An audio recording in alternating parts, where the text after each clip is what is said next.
Hello students, देखते हैं कि हमें इस क्वेश्चन में क्या दिया है। A glass plate of length, breadth and thickness given है, वेट भी गिवन है in air. It is held vertically with long side horizontal and half the plate immersed in water. Half जो है वाटर के अंदर है। तो सबसे पहले हम प्लेट बना लेते हैं कि प्लेट हमारा कैसा होगा। तो ये कुछ हमारा प्लेट है और ये जो है ये जो है वो कुछ जो है वो वाटर में है। ठीक है, हाफ जो है वाटर में डाला हुआ है, यानी कि कुछ यहाँ तक जो है वो वाटर है। अब मुझे गिवन क्या है, लेंथ, ब्रेथ और जो वेट है। ये सारा जो थिक है इसे हम पहले एसआई यूनिट में कन्वर्ट कर लेते हैं। तो हमारा लेंथ कितना दिया हुआ है, लेंथ जो है वो 10 सेंटीमीटर है। एसआई यूनिट में क्या होगा, मीटर में 0.1 मीटर। ब्रेथ जो है वो कितना है, वो दिया हुआ है 4 सेंटीमीटर, यानी ये आ जाएगा क्या, 0.04 मीटर। और थिकनेस, थिकनेस टी है, स्मॉल टी, वो कितना है, वो 0.4 सेंटीमीटर है। तो इसे मैं लिख सकता हूँ क्या, ये हो जाएगा 0.004 और ये मीटर में आ गया। और और क्या दिया हुआ है मेरे पास, यहाँ सरफेस टेंशन ऑफ वाटर दिया हुआ है 17 पर सेंटीमीटर। तो ये जो सरफेस टेंशन है उसे मैं लिख लेता हूँ, ये क्या हो जाएगा, 70 है। तो 70 इंटू 10⁻⁻5 इंटू 10⁻², ये हो जाएगा न्यूटन पर मीटर में आ जाएगा मेरा।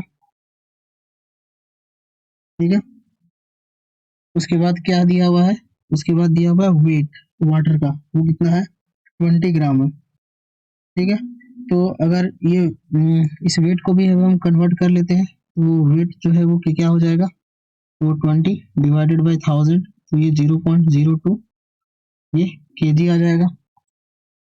अब हम कॉलम 1 एंड कॉलम 2 में आते हैं। तो मेरा कुछ दिया हुआ है, फोर्सेस के बारे दिया हुआ है, जैसे point force, force due to surface tension, apparent weight of a plate, और यहाँ कुछ वैल्यूज दिए हुए हैं। तो कॉलम 1 एंड कॉलम 2 को हमें मैच करवाना है। यहाँ पे जो दिया हुआ है गिवन में, यहाँ पर जूल दे दिया हुआ, जूल को हटा देना, ये जूल यहाँ नहीं होगा, ये जो जूल है यहाँ नहीं होगा, ये चीज ये डाइन पर सेंटीमीटर में होगा। तो अब हम कॉलम 1 और कॉलम 2 में आते हैं। तो ये पॉइंट फोर्स है, सबसे पहले हम पॉइंट फोर्स क्या होगा वो हम निकालते हैं। तो जो पॉइंट फोर्स होता है वो क्या होता है, वो होता है वॉल्यूम इमर्ज्ड इन वाटर, जो वॉल्यूम जो है वाटर के अंदर है। तो वॉल्यूम इमर्ज्ड इन वाटर यानी कि वी, और इंटू रो लिक्विड का इंटू जी। अब ये वॉल्यूम जो इमर्ज इन वाटर है वो वॉल्यूम क्या है, हाफ वॉल्यूम है। तो यानी कि हम ये लिख सकते हैं V/2 हो जाएगा, हाफ वॉल्यूम है तो। और ये रो एल हो जाएगा और ये जी हो जाएगा। ये क्या था, वॉल्यूम इमर्ज्ड इन वाटर, ये था। अब ये वॉल्यूम कितना आ जाएगा, तो लेंथ, ब्रेथ और थिकनेस मल्टीप्लाई करते हैं, तो 0.1 इंटू 0.04 इंटू थिकनेस 0.004, ये हो जाएगा डिवाइडेड बाई 2। अब रोएल का वैल्यू क्या होता है, तो ऐसा यूनिट में क्या होगा, 1000 होगा। लिक्विड वाटर दिया हुआ है, वाटर अगर हम लेके चले, और जी जो हो जाएगा वो 10 हो जाएगा। तो यहाँ से ये क्या आ जाएगा, ये आ जाएगा 0.08 न्यूटन। अब जो मेरा कॉलम 2 में है वो ग्राम फोर्स में है। तो न्यूटन को जब हम ग्राम फोर्स में कन्वर्ट करेंगे तो ये कितना हो जाएगा, इससे मल्टीप्लाई करना पड़ेगा 1000 से और डिवाइड करना पड़ेगा 100 से। तो ग्राम फोर्स में कितना आ जाएगा, लगभग 8 ग्राम फोर्स आ जाएगा। तो क्या हो जाएगा, वन का वन का बी नंबर हो जाएगा। ठीक है, अब हम आते हैं सेकेंड नंबर में, force due to surface tension.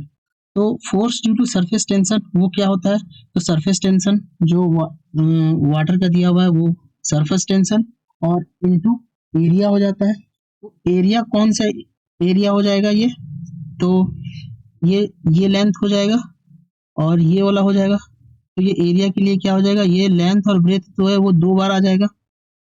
मतलब ये थिकनेस एक्चुअली है, ये थिकनेस और ये जो लेंथ है ये क्या है, 2 टाइम्स है। एक इधर भी होगा और एक इधर भी होगा।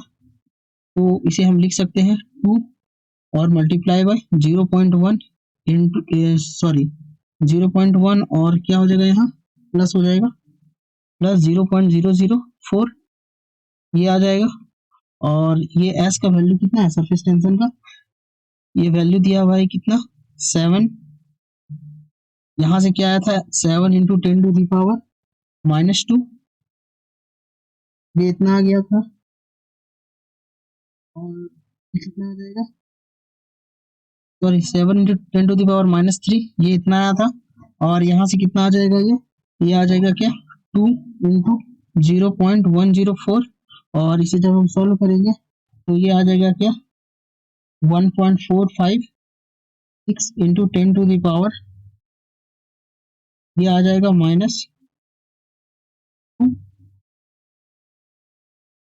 -2, और इसे मैं क्या लिख सकता हूँ, ये न्यूटन में आ जाएगा, इसे ग्राम फोर्स में चेंज करेंगे तो ये लगभग आ जाएगा क्या, ये आ जाएगा 1.45 ग्राम फोर्स।